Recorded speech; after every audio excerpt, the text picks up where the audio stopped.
He stared at his reflection a long time. His injuries had deformed his body, left it broken, but they'd perfected his spirit, strengthening his connection to the Force. Suffering had birthed insight. An automated metal arm held the armor's helmet and faceplate over his head, a doom soon to descend.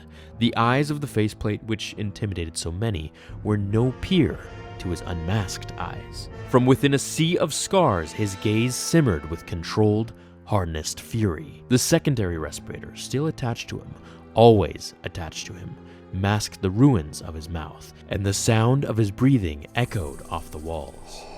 Drawing on the Force, he activated the automated arm. It descended and the helmet and faceplate wrapped his head in metal and plasteel, the shell in which he existed. He welcomed the spikes of pain when the helmet's neural needles stabbed into the flesh of his skull and the base of his spine, unifying his body, mind, and armor to form an interconnected unit. When man and machine were one, he no longer felt the absence of his legs or arms, the pain of his flesh, but the hate remained and the rage still burned.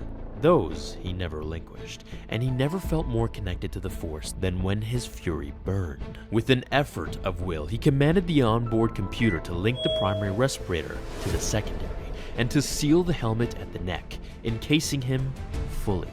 He was home. Once he'd found the armor hateful, foreign, but now he knew better. He realized that he'd always been fated to wear it, just as the Jedi had always been fated to betray their principles. He'd always been fated to face Obi Wan and fail on Mustafar, and in failing, learn. The armor separated him from the galaxy, from everyone, made him singular, freed him from the needs of the flesh, the concerns of the body that once had plagued him, and allowed him to focus solely on his relationship to the Force. It terrified others, he knew, and that pleased him.